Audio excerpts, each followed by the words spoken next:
Is this going to be the year you stop making excuses? I can't, I'm too old, I'm too young, I'm too fat, I'm too thin. I can't, right? I can't. I hear this all the time, all the reasons that you can't do something. Don't tell me you can't. Don't give me excuses.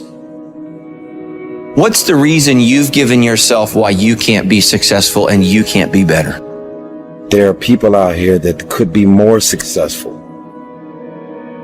but you have thought your way into a depression. You have thought your way into gravitating and moving into the direction of anything and anybody that's negative.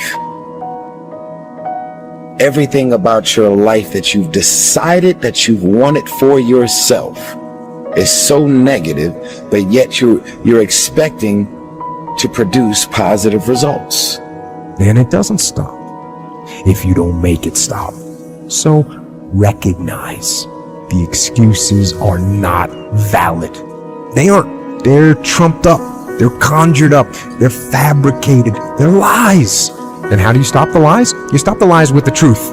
And the truth is, you have time. You have the skill. You have the knowledge and the support and the willpower and the discipline to get it done. A lot of you are trying to find inspiration and motivation with a depressed mindset. You're depressed because you're not doing it with yourself. You don't find inspiration by not living in the grip of life. You need to live in the grip of life to find inspiration.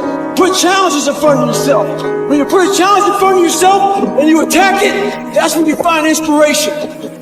If you want all these things in life and you're just thinking that by some miracle of life it's going to magically happen, you got to wake up. The only way to get what you want in life is to get to work and go and get it. To look at all your adversity and all the excuses square in the face and push yourself out of your comfort zone to achieve what you want. I'm not going to allow things that I have no control over to control me. The only way to go about doing the work is get fucking raw and get intense, get angry and aggressive, and make it happen for yourself. These test days, guys, these are the days that test your qualities. They test your characters. They test who you think you are. They test your fortitude. They test your endurance, your discipline, your grit, your dedication, your determination, your mental toughness, your character. Everyone wants to feel like a winner. And feeling like a winner requires that you win. You get the feeling of the winner by completing a task 100. When you do this repeatedly, eventually you develop the habit of completing the tasks that you begin. When this habit of task completion locks in, your life will begin to improve in ways that you cannot today imagine. In psychology, the reverse is always true. The incomplete action is a major source of stress and anxiety. In fact, much of the unhappiness that people experience is because they have not been able to discipline themselves to follow through and complete an important task or responsibility. If you have ever had a major assignment that you have been putting off, you know what I am referring to. The longer you wait to get started on an assignment, and the closer the deadline approaches, the greater stress you experience.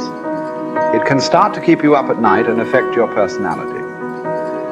But when you finally launch into the task and push it through to completion, you feel a great sense of relief and well-being. It is almost as if nature rewards you for everything that you do that is positive and life-enhancing. At the same time, nature penalizes you with stress and dissatisfaction when you fail to do the things that move you toward the goals and results that are important to you. Pick something, right? Pick something, a nameable goal, and then try to implement it. And what'll happen is you'll learn a lot by trying to implement it. And one of the things you might learn is what a slightly better goal might be. You know, because if you try something diligently and you succeed or you fail, you're going to learn from the effort expended in the detailed implementation of the goal. It's going to inform you. It'll also transform you physiologically. It does that at a very basic level, neurophysiological level. You will be slightly different as a consequence of the attempt. And what that'll mean is that the next goal you pick will be a little more suited to you. And so it's this kind of pathway, right? It's like maybe the goal you should be attaining is here, but you don't know that because you're clueless, and so you aim there. Well, it's better than there, and it's not nothing. It's not cessation of movement. And you know, if you're supposed to go there and you go here, but you walk diligently towards it, you're a little closer once you get to here than you were here. And it's this oscillating self-corrective process that leads you to the final star. And you have to be willing to engage in erroneous experimentation to manage that, but it is a self-correcting process. And so one of the things I always talk to my clients about is, well, let's try something, you know, and we'll reserve to ourselves the right to alter our trajectory. And then I would use as a corrective there, because you might say, well, how do you know when you're not just giving up, right? Instead of thinking maybe you need a different goal. And I would say, well, you can, if you're really concerned about your proclivity for self-deception, you can enter into a contract with yourself that you won't replace any goal you've set with a goal that's easier. And so you can switch your goal, but it has to be a little harder so that you check yourself against that tendency to withdraw and avoid and be self-deceptive. And that works like a charm. And if you do that with some degree of diligence, your goals will get better and more attainable, and you'll get happier too, because you don't experience happiness except in relationship to a goal. And that's really worth knowing. You know, and that's another thing to think about too. If your life is meaningless, well, you're not pursuing a valued goal. I mean, you might be depressed too, and sometimes that can be like an illness, you know, something that is really wrong with you. But a good rule of thumb is that if you find no joy in life, there's a very low probability that you're pursuing a goal that you regard intrinsically, like in the depths of your temperament, as worthwhile. And that's technically true, because we do in fact experience most of the positive emotion, let's say, that's associated with emotions like joy. We experience that in relationship to a goal. So, well, then you want to find a goal that regulates your negative emotion and that brings you a certain amount of positive emotion and that expands your competence as you pursue it. And you will experience that as meaningful.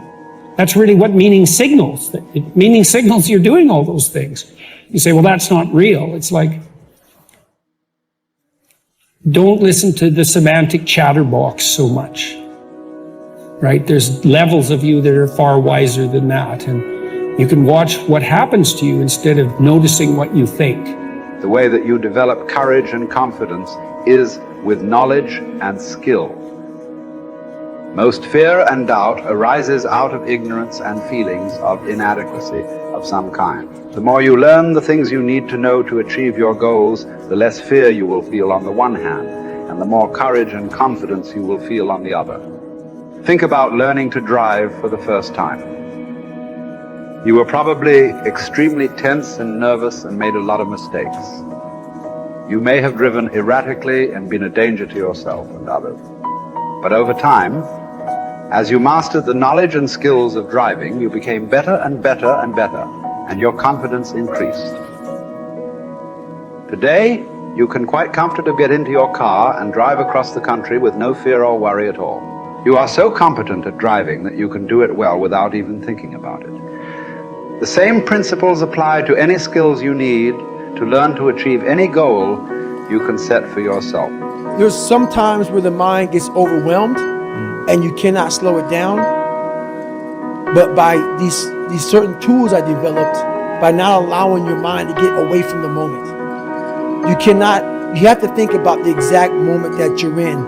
But I saw when I was younger, the moment became too big. When it became too big, I spazzed out and I would quit. But now I don't think about even like an hour from now I'll be eating. I don't even go there. Because then your mind, no, we must embrace this, because now you have to be a leader in this moment. It's not about you just getting through it. I had 5 guys, and 6 including me, in my boat crew. Now I was the boat crew leader. So now another trick is this: if you don't think about yourself, there's no pain.